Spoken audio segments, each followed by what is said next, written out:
She stood barefoot on cold concrete, her clothes frayed, her stomach empty. All she asked for was spare change, just enough to survive the night. The crowd laughed, sneering at her skin, her poverty, her very existence. To them, she was nothing but another forgotten face. But when she raised her arms and began to move, the laughter faltered. What unfolded next would shatter every cruel assumption and expose a truth that cuts far deeper than one girl's hunger. This isn't just a story about dance, it's a story about the way we see, and the way we fail to see, the city pulsed with life, but for Maya, every sound was a reminder of what she didn't have. Car horns blared, vendors shouted, neon signs flashed above crowded sidewalks. People rushed past with bags of food and clothes, their laughter echoing in the night air. To them, this was just another ordinary evening. For her, it was survival, one step, one breath, one desperate day at a time. Maya had grown up with dreams bigger than her circumstances. As a child, she spent hours pressing her nose against the glass of a small ballet studio, mesmerized by the dancers inside. Their movements were flawless, light as air, untouchable. She mimicked them on cracked sidewalks, spinning until she grew dizzy, leaping until her knees ached. For a while, she believed she could follow that path. But reality had sharp edges, and they cut deep.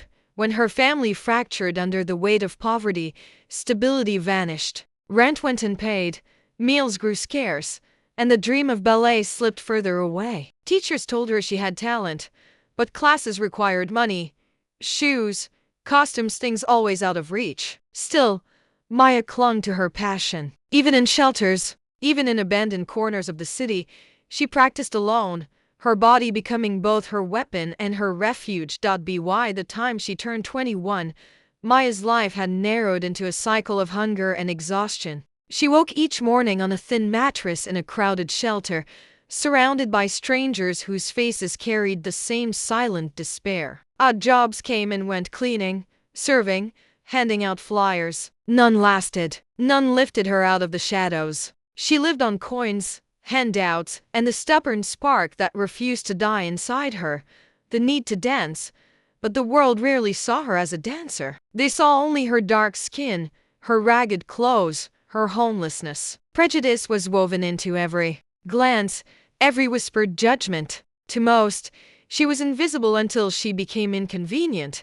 Yet on weekends, Maya found herself drawn to the city square, where performers filled the air with life. Musicians strummed guitars, jugglers tossed fiery torches, magicians pulled coins from thin air. The crowd laughed, clapped, tossed money into open cases. Maya stood at the edges watching. Part of her longed to step forward, to carve out space for herself among them. But fear always held her back. What if they laughed? What if they saw only a beggar pretending to be more? Still, hunger has a way of silencing fear. On one particularly cold evening, after 2 days without food, Maya made her decision. She would dance in the square, not for recognition, not for applause, but for survival. She had nothing else to give but her body, her movement, her art. Maybe, just maybe, someone would see her and spare a coin out of respect, not pity. As the sun dipped low,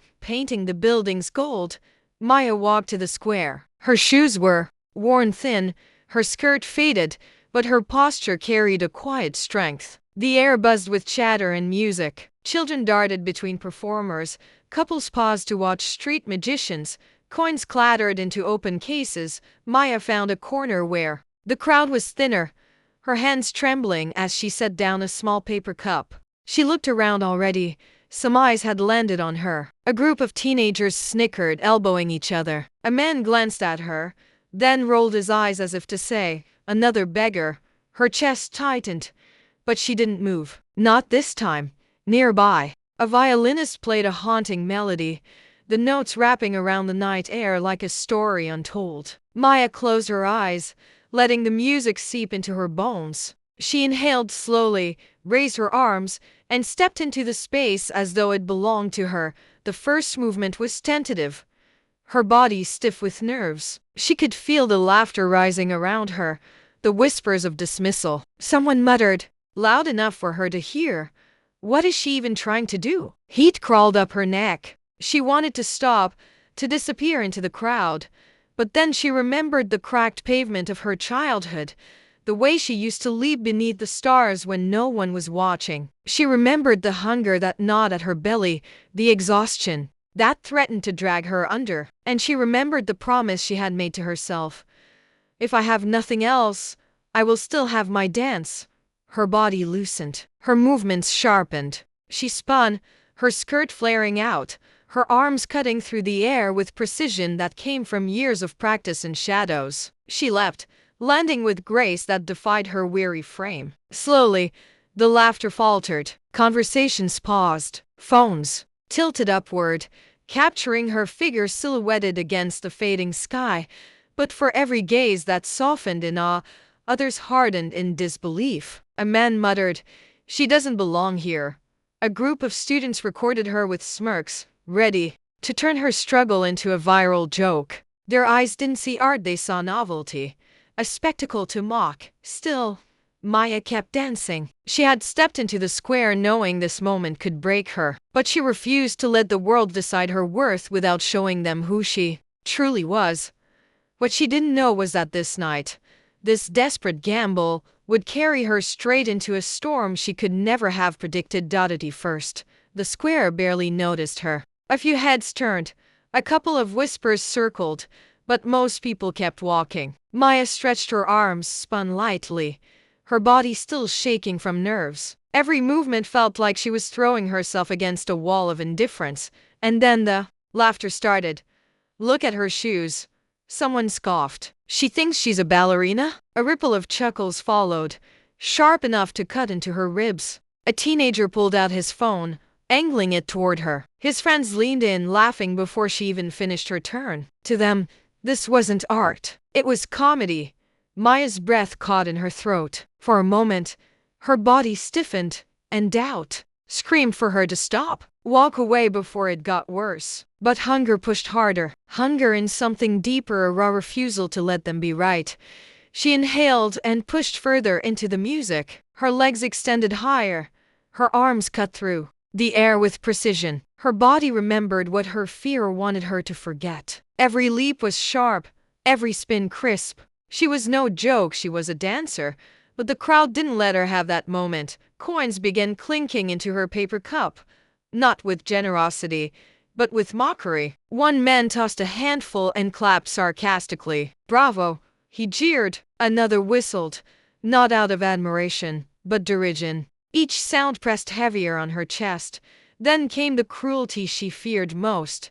A teenage boy laughing loudly, egged on by his friends, kicked her cup. It toppled, coins scattering across the pavement, rolling between shoes and disappearing into drains. Gasps mixed with laughter as Maya dropped to her knees, scrambling to gather what little she had earned.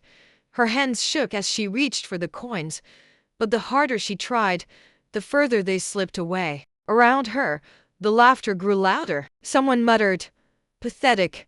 Another said, "Maybe she should stick to begging." Heat burned her cheeks, tears stinging the corners of her eyes. For a heartbeat, she almost stayed on the ground. Almost let their cruelty bury her. But then she froze. Something deep inside her refused. She wasn't born to crawl. Not tonight. Not here. Slowly, painfully, Maya rose to her feet. Her palms scraped, her knees bruised, but her spine straightened. Her eyes locked on the crowd, no longer pleading, no longer timid. She wasn't asking to be seen, she was demanding it. The violinist, who had paused in horror at the boys' cruelty, lifted his bow again. The music returned low, haunting, like a voice rising from the ashes. Maya stepped back into position. The crowd murmured, surprised. A woman whispered, "She's not stopping." Phones tilted higher, capturing her every move, and then she exploded. Her movements were no longer cautious. They were sharp, powerful, filled with defiance. Every pirouette was a challenge. Every leap was a scream without words. Her body became a weapon, carving through the air, leaving no space for doubt. The laughter began to fade. Whispers quieted. Even the ones who mocked her seconds ago stood transfixed. The same teenagers who had kicked her cup lowered their phones, their smirks replaced by uneasy awe. But not everyone was moved. A man in a business suit, arms crossed, muttered just loud enough to be heard. "This isn't art. It's a stunt. If she were good, she wouldn't be here." His words spread like poison, drawing nods from a few. Prejudice ran deeper than performance. To them, no amount of talent could erase the fact that she was a homeless black woman dancing on concrete. Maya heard it. She felt it. But she didn't break. Her next turn was sharper. Her next jump higher, as if every sneer was fuel. And then the tension snapped. A booming voice cut through the air. "Hey, you! Stop that right now." The crowd shifted. A security guard pushed forward, his uniform stark against the sea of faces. The air tightened instantly. His gaze didn't fall on the violinist, or the teenagers who mocked, or the men whose words dripped with disdain. No, his eyes locked only on Maya. She froze mid-step, chest heaving, sweat dripping down her temple. The music faltered. The crowd leaned in, sensing something heavier about to unfold. The guard's hand hovered near his radio, his tone clipped and commanding. "You can't perform here. Pack it up, now." A teenager whispered to his friend, loud enough to carry. "She's about to get dragged out." His friend laughed. Phones lifted higher, eager to capture the next act, not of art, but of confrontation. Maya stood still, her pulse thundering in her ears. Her performance had silenced mockery for a moment, but now she wasn't fighting laughter, she was staring down authority, and this time the stakes were higher. Would she surrender? Would she let him erase her as if she had never stood there at all? Or would she fight, knowing that every second defiance could cost her more than she could afford to lose? The violinist's bow hung in the air. The crowd held its breath. Maya's next move would decide everything. The square fell silent. Maya stood frozen, sweat trickling down her brow, her chest rising and falling as though her ribs could barely contain her breath. Across from her, the guard's stance was rigid, hands at his belt, eyes narrowed. To him, she wasn't an artist. She wasn't even a person. She was a problem to remove, a disturbance to clear. "Pack it up, now." His voice was sharper this time, cutting across the hushed crowd. For a moment, Maya's knees weakened. The years of being told no thundered back in her mind. No room for you, no chance for you, no future for you. She had lived in the shadows of rejection so long that obeying him, slipping back into invisibility, felt like the safer choice. But then her gaze shifted. She caught sight of the spilled coins glinting across the pavement, of the boy who had kicked her cup still recording with smug curiosity, of the man in the business suit smirking as if the guard's command was proof that he was right, and she felt it, the familiar weight of being dismissed, diminished, erased. Her hands curled into fists at her sides. She wasn't going to crawl this time. Not anymore. The violinist lifted his bow, trembling but ready, as if waiting for her signal. Maya inhaled slowly, the sound rattling in her throat. And then she did the unthinkable. She moved. Her body surged into motion, ignoring the guard's command. Her arms sliced through the air. Her feet struck the pavement with force, each movement louder than words. The violinist followed instinctively, his strings crying out in fierce defiance. The crowd gasped. Phones shot up higher. The guard stiffened, radio crackling at his side, his jaw tightening. "I said stop," he barked, stepping closer. But Maya didn't. She spun faster, kicked higher, leapt as if every ounce of pain and hunger had sharpened into fuel. She wasn't dancing anymore just to survive. She was dancing because this was the only way she could scream. Every pirouette was rage. Every jump was protest. Every landing was a refusal to vanish. The crowd couldn't look away. Even those who had laughed earlier now stood still, caught between awe and discomfort. Some cheered softly under their breath. Others shifted uneasily, torn between admiration and prejudice. The guard's patience snapped. He lunged forward, one hand gripping her arm mid-turn. Maya stumbled, gasping as his fingers tightened. Her body twisted, fighting to keep balance, but his hold was firm, heavy, suffocating. "Enough." His voice boomed. The violin screeched to a halt. The music died. The square held its breath. Maya stood in his grip, chest heaving, eyes burning. For a heartbeat, she felt the crushing finality of it, that her voice, her movement, her existence had been muted once again by power that never saw her as worthy. But then, the shift happened. A woman's voice broke through the silence. "Let her go!" Heads turned. An older woman, wrapped in a thick scarf, stepped forward, her eyes blazing. "She's not hurting anyone. She's dancing," another voice followed. A man near the fountain raised his phone higher. "We're recording this. Everyone's watching." The guard hesitated. His grip loosened just slightly, the weight of dozens of lenses pointed at him now undeniable. The crowd, once mocking, once complicit, began to murmur louder. "She's incredible. Why stop her? Leave her alone." Maya's pulse thundered in her ears. For the first time, the crowd wasn't laughing, they were standing with her. She yanked her arm free, not violently, but firmly enough that the gesture carried weight. The guard stepped back, his jaw tight, but the rising pressure of public eyes held him in place. And then, Maya did what no one expected. She stepped back into the center of the square, lifted her chin, and raised her arms once more. The violinist, trembling with both fear and exhilaration, drew his bow across the strings again. The music soared. Maya launched into the most breathtaking sequence of her life. Her legs extended like blades of fire. Her turns blurred into a cyclone of motion. Her leaps defied the very gravity that tried to pull her down. She became untouchable, a storm, a flame refusing to die. The crowd erupted not with laughter, but with cheers. Applause cracked through the air.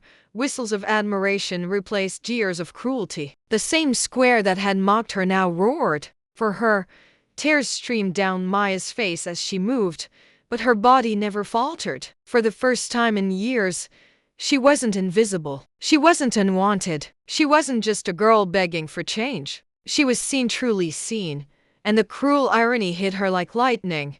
It took defiance. It took humiliation. It took standing on the edge of being silenced forever for them to recognize what was always there. Her performance ended in a final leap. Her arms spread wide, her body suspended in air before crashing down with perfect control. The violin released its last haunting note.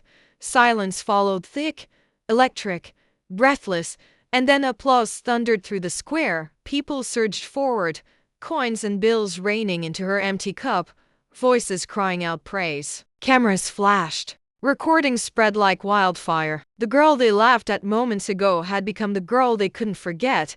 But Maya didn't smile. Her chest still heaved. Her hands still trembled. Because deep inside, she knew this wasn't victory. This was survival. And survival, in a world that tried so hard to erase her, was the most powerful statement she could ever make. The question hung heavy in the air, unspoken but sharp as glass. Would they remember her tomorrow? Or would she go back to being invisible once the applause faded? The cheers echoed long after Maya's final step. Strangers clapped, bills tumbled into her cup, and the square buzzed with excitement. For the first time all evening, the air felt warm, electric, alive. She had turned mockery into awe, but inside, Maya didn't feel triumphant. Her body shook not from dance, but from everything it had cost her to stand there. Her bruised knees still throbbed from when she scrambled for coins. Her arm ached from the guard's grip. Her throat burned from holding back tears. The applause was real, yes, but so was the humiliation that had led to it. She smiled faintly, bowed slightly, and collected her cup. To the crowd, it looked like gratitude. In truth, it was exhaustion. The violinist leaned toward her, whispering just above the noise. "You were brilliant." His voice trembled with sincerity. For a second, her eyes softened. At least one person had seen her before the crowd did, seen her as a dancer, not a spectacle. Yet even in this moment, Maya knew the truth. A performance could win admiration, but it couldn't erase prejudice, because she had lived the cycle. Before, people would praise her talent, share her video online, marvel at her resilience. But when the music stopped, when the lights dimmed and the square emptied, she would still be the girl sleeping under bridges, The girl turned away from auditions. The girl judged first for her skin and her poverty before her artistry.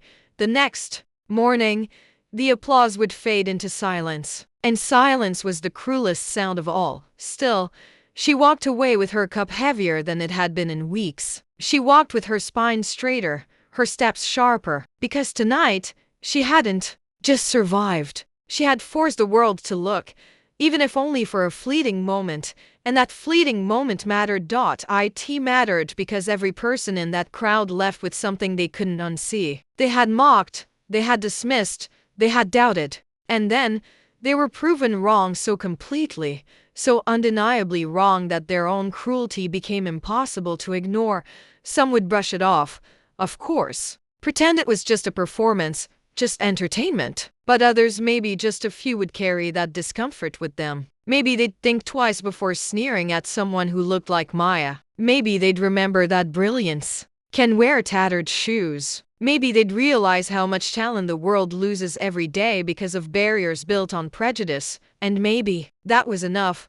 Maya's story isn't just hers. It's the story of thousands of dancers, singers, writers, dreamers, brilliant voices crushed under the weight of racism and poverty. It's the story of every child told no before they even had a chance to try. It's the story of how society decides who is worth seeing and who is left invisible. Her defiance was more than a performance, it was a mirror held up to all of us, forcing us to ask, when we look at someone like Maya, what do we really see? Do we see a beggar asking for change or a dancer demanding to be heard? Do we see a nuisance or a human being with dreams bigger than our imaginations? Do we see color, poverty, difference, or do we see possibility? The square learned something that night. Not everyone admitted it. Not everyone wanted to. But once you've seen the truth, you can't unsee it. And that is where Maya's impact truly lived, not in the coins, not in the applause, but in the hearts unsettled by their own cruelty.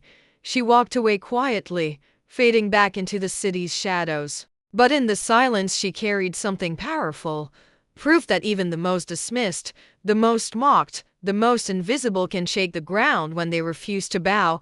Her story lingers as a question, one that refuses to leave. How many Mayas are out there right now, unheard and unseen, their brilliance buried under prejudice? And how many more moments like this must we witness before the world finally decides to stop laughing and start listening?